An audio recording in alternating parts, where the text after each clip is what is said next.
Pour tenter d'apporter des éclairages sur cette visite, nous recevons le politologue Samir Ghattas. Samir Ghattas, bienvenue.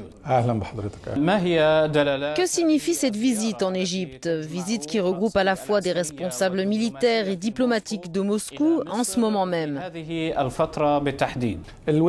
La politique américaine a provoqué un malaise grave et la confusion au Moyen-Orient et en Égypte en particulier, surtout depuis la chute du régime islamiste des Frères musulmans.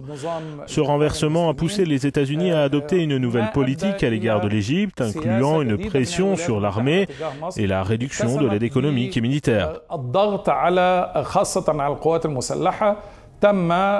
Cette visite indique que l'Égypte débute de nouvelles relations, ou plus précisément qu'elle commence à renouer avec d'anciens contacts de différentes régions du monde, notamment avec la Russie et peut-être plus tard avec la Chine, l'Inde ou d'autres puissances étrangères.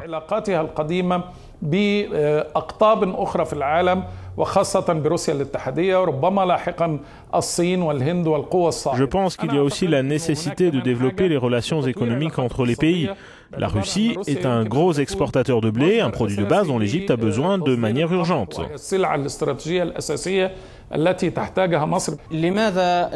Pourquoi cette situation, qui intervient après des années de relations glaciales, n'est-elle pas considérée comme un échange des rôles entre Moscou et Washington? Je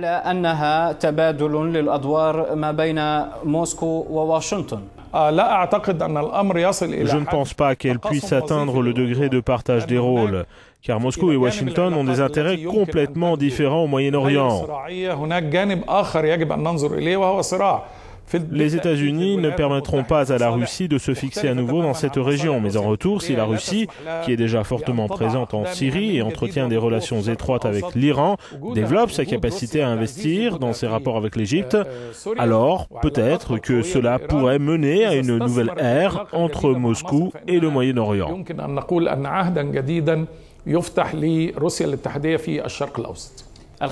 Samir Ghattas, je rappelle que vous êtes politologue. Merci pour cette analyse.